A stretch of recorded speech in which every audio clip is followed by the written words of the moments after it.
HighBridge, a division of Recorded Books, presents Star Trek Psychology, The Mental Frontier.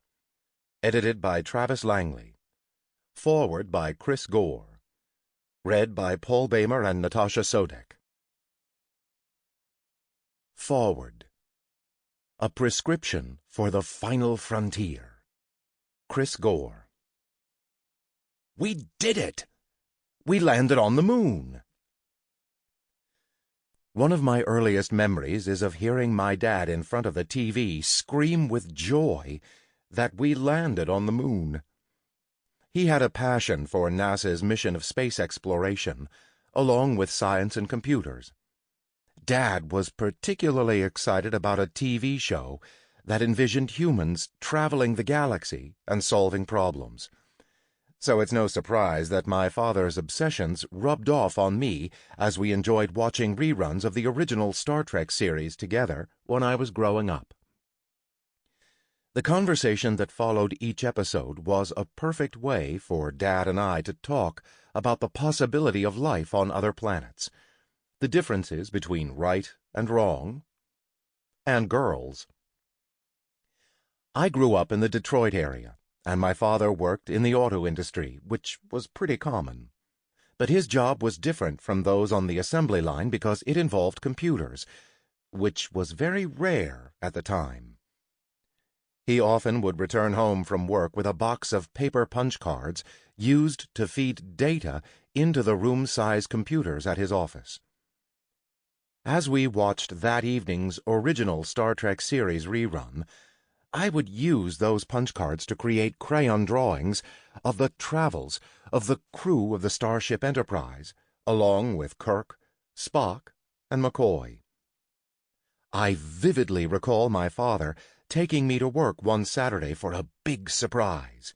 He powered up a computer view screen as we sat down to play Star Trek. It was a text-based game, and I gasped as the words, "You have left dry dock," appeared before my eyes.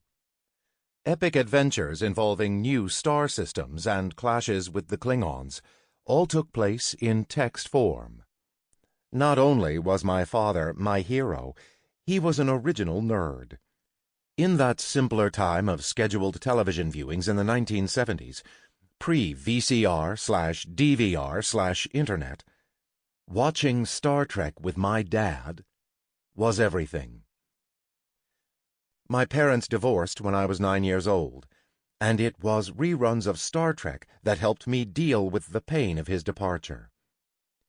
In the absence of my father, Captain Kirk became my surrogate TV dad. The idea of feeling as if one has been adopted by a TV father may be more common than people imagine. In that era, divorce became the new normal, as every kid on my block seemed to have a father who all but disappeared from the family equation. If you do the math, TV screens spend almost as much time with children as actual parents do. But it was not the worst upbringing when you consider that the best episodes of Trek are filled with good role models and healthy life lessons. Captain Kirk became a father figure, and if given the order, I would follow him to the ends of the galaxy. With all due respect to the cool factor of transporters, phasers, starships, and all the tech of Trek, at the core of every great Star Trek story is a struggle involving morality and how we deal with human emotions. For this reason, Star Trek's worldwide popularity has transcended cultural and language barriers. The debates over choices involving the correct course of action in a volatile situation help us to define who we are as individuals, as a society, and as a species in a larger, still unexplored galaxy. I feel it's important to note that I am not a psychologist. I am just one among millions who have been profoundly affected by Star Trek, and I can personally attest to the healing power of particular episodes. If you find yourself struggling with an issue in life, you'll find solace through the characters and stories in Star Trek. By binge-watching one of the many Trek series, you may even find answers to life's difficult questions. I believe it's even possible to prescribe certain Star Trek episodes to help deal with a specific challenge. For me, the original series always had a cure for my ills. Bothered by bullies? Try watching original series episode Shore Leave and see Kirk deal with Finnegan, his nemesis from Starfleet Academy. It's cathartic to watch Kirk best this annoying bully. Bothered by racist bullies? Watch Balance of Terror and notice how Kirk deals with a bigoted crew member who begins to question the loyalties of Spock. If you think your wedding is going poorly, try seeing what Spock must deal with in Amok Time. Trust me, you've got it easy. If you're looking for a laugh, try The Trouble with Tribbles, which also accurately predicted our love for all things cute in the galaxy. And while a broken heart is never easy to heal, the sacrifice Kirk makes in The City on the Edge of Forever is a thing of beauty. It may even bring you to tears.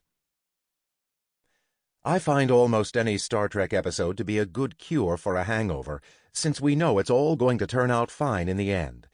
It is just as easy to get a hangover by playing a Star Trek drinking game. Dead Red Shirt. Drink. Kirk kisses a girl? Drink. McCoy says, "He's dead, Jim." Drink.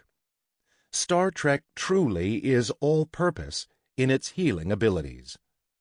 In my travels, I have found Star Trek fans to be thinkers, explorers, and questioners of things, basically, my kind of people. I find it easy to connect with Trek fans because I have been one since I was very young. I often think fondly about my dad, who introduced me to the show that continues to boldly go. And I believe that generations of fans are bound by our collective, adoptive TV father, embodied by one James T. Kirk. Through Star Trek, we are united in our passion for unraveling the larger questions of our place in the universe. We are all a part of this great exploration in the continuing human adventure, which is only just beginning. Introduction. A Galaxy of Lights. Travis Langley. This is the light of the mind. Poet Sylvia Plath. There are 4 lights. Captain Jean-Luc Picard. In a vacuum, light travels 186,282 miles in 1 second. 299,792 kilometers. We don't see Alpha Centauri, our sun's nearest neighbor among the stars, as it is now. We don't know what it is doing at this very moment. More than 4 years ago, it emitted the light that's reaching us today. More than 50 years ago, while Rod Roddenberry was unleashing his groundbreaking science fiction series upon our world, the gravity of a large planet orbiting the star 51 Pegasi made that star wobble in a way our instruments can detect right now. So which is reality? The stars as they were then, or as they are, if they still are, right now? The light we see from the past is the part that affects us. Perception is reality, as they say. Star Trek starts with stars, tiny lights in the dark void. Because a few of those lights move toward the edge of the screen like objects we're sailing past, we get a sense of moving forward through the universe before Kirk calls space the final frontier, and the Enterprise zooms our way. We're not moving through the stars, not in that sense. And yet, visual illusions help us feel like we are. A trick of the lights. We are moving through the stars in a broader sense in that we're on a planet with a 24-hour spin as it circles a star, and that star takes us through a galaxy that is itself moving through the universe. But that's not what we perceive. Watching TV, we perceive ourselves sitting in one spot. It takes the illusion, the fiction, to give us a feeling of the trek we're actually taking. Speculative fiction, science fiction, fantasy, horror, any fiction that speculates about fantastic variations on reality, can take a harder look at life than other genres of fiction do. The original Star Trek explored civil rights, race relations, international relations, and complicated moral dilemmas no other show dared touch. It appealed to people who were thinking differently.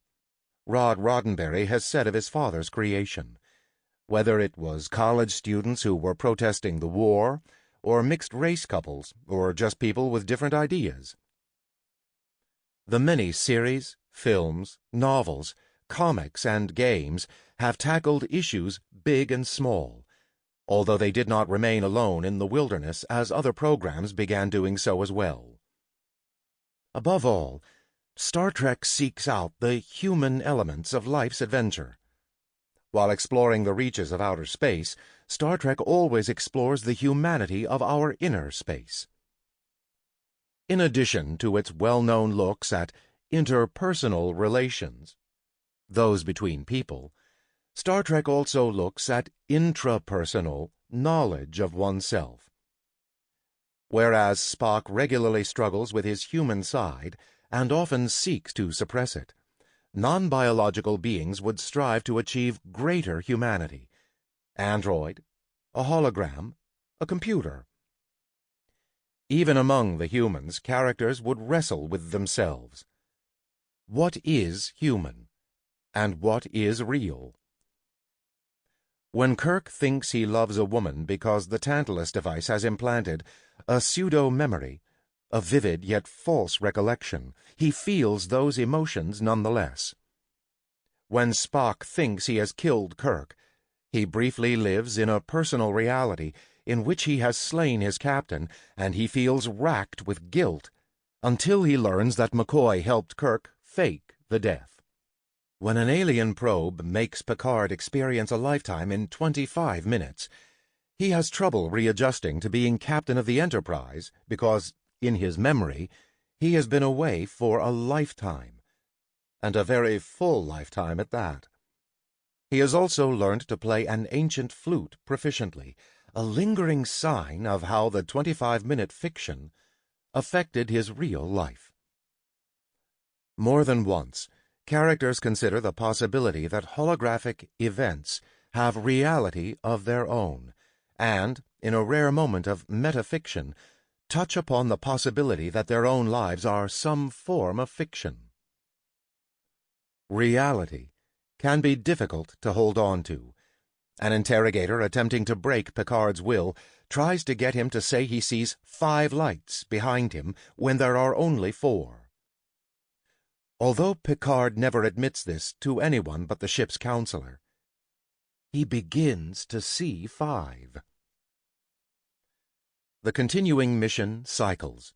Its reality changes, and yet retains qualities we still call Star Trek in every incarnation. Kirk, then Picard, then Sisko, and then Janeway lead crews and expand their known universe before the saga goes back to an earlier time when Captain Archer begins the trek. In the movies, the cycle then winds up with Kirk setting foot on his Enterprise for the first time, whereas Star Trek Discovery takes the trek along an alternate path toward the original series. No trek goes from A to B. Even the straightest path has different routes that lead to it, offers choices along the way, and opens onto infinite possibilities afterward. Thanks to time travelers' interference, a new Kirk, played by Chris Pine, may grow up differently from the original played by William Shatner, but whether we view these two Kirks' lives as alternate timelines, or simply different fictions, each is as real as we let him be. He means something to us. His journey matters. Because Kirk is fictional, the Kirk in each person's head is a personal fiction. Your Kirk may not be my Kirk. Each Kirk can change, and therefore the number of Kirks can exceed the number of us thinking about him or any other character. The brain is wider than the sky. Poet Emily Dickinson, 1830 to 1886. The human brain has about 100 billion cells. Each neuron, nerve cell, functions when an electric charge of sufficient strength travels through it, lighting it up, so to speak. That many stars fill the Milky Way galaxy we inhabit. At least 20 times that many galaxies make up this universe, and who knows how many universes there may be. There are many lights, infinitely many for all we know. We can look up into the starry night to behold the pinpoints of light, consider the vastness of what little we see, and contemplate how much more lies beyond. Because a person's brain has a galaxy of neurons, we might also look out as if peering at a great brain all around us, and maybe get a glimmer of our own brain's cosmic potential.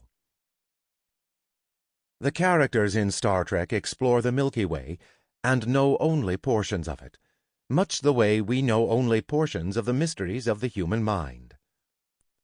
In this book, we explore these mysteries by exploring Star Trek's characters and stories.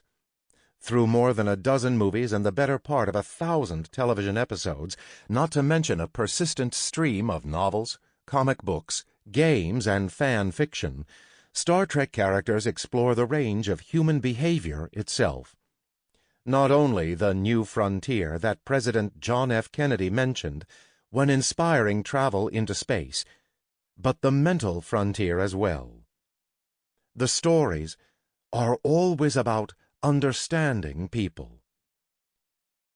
What was once the furthest outpost on the old frontier of the West will be the furthest outpost on the new frontier of science and space. U.S. President John F. Kennedy. Imagination frees the mind. Captain Catherine Janeway. The ship sets sail, whether across waters or through the void between stars, every voyage a mystery, and no two voyages the same. Explorers ready themselves to brave tempests and monsters of the deep, between islands or between worlds. But why? Part 1. Launch Time. We explore environments, experiences, and ideas. What drives us to venture out in the first place, and why are some more ready than others to go forth? Do our rewards for exploration come from outside ourselves, or from within? 1. Why we go. The Psychology of Exploration in Star Trek. Clay Rutledge. They used to say that if man was meant to fly, he'd have wings. But he did fly. He discovered he had to. James Kirk. An endless series of daily choices and decisions, in each of which one can choose to go back toward safety or forward toward growth. Growth must be chosen again and again. Fear must be overcome again and again. Psychologist Abraham Maslow. We are explorers by nature. As a species, humans are curious, creative, and hungry for novelty. We want to learn more about the world around us and ourselves. Exploration is a fundamental part of human psychology. That being said, our explorative nature does not always come easy, and is not without psychological cost. Star Trek provides an excellent platform for fans to consider the complexities of the psychology of exploration. Star Trek has always been about exploration, And not just space exploration, but also exploring different cultures and ideas, and even turning inward and exploring one's own assumptions about the world and our deepest fears. The multifaceted nature of exploration. The crew of each enterprise is charged with a mission to explore new worlds. Leaving on such a journey into the unknown is how people typically think about exploration. To explore means to physically go somewhere that you have not been before, right? Well, yes, that is one kind of exploration. But for psychologists, exploration is much more complex. For example, according to psychologists Jeff Green and Keith Campbell, there are 3 different types of exploration: environmental, social, and intellectual. Environmental exploration is what most people typically call to mind when they think about exploration. It involves people's interest in exploring the physical world around them, which could include traveling abroad, or something as simple as finding a new trail to hike. Humans settled a good portion of our planet because of this attraction to environmental exploration. If we were not explorers of the environment by nature, our ancestors may have never left Africa. This inherent motive to want to know what is beyond that next ridge is also the reason humans want to explore outer space. Most of us won't likely get to travel to new worlds, but our attraction to this type of environmental exploration is a common theme in science fiction. When Kirk takes on a new life as a Starfleet admiral, overseeing training instead of captaining a ship and exploring space, his good friend, Dr. McCoy, knows that Kirk is best suited to be an explorer and pleads with him to get a new command and get back out exploring space in a starship before it is too late. Fans identify with Kirk because, as humans, we understand the attraction to environmental exploration. On the surface, Star Trek may seem primarily about environmental exploration because it so prominently features ships traveling through space on missions to seek out new worlds. However, as most fans can attest, Star Trek is as focused, or even more focused, on social exploration and intellectual exploration. Social exploration concerns people's desire to experience new relationships and interpersonal experiences. This might involve making new friends, attending parties or other social events, even though you do not know many people there, or striking up a conversation with a stranger on the bus or plane.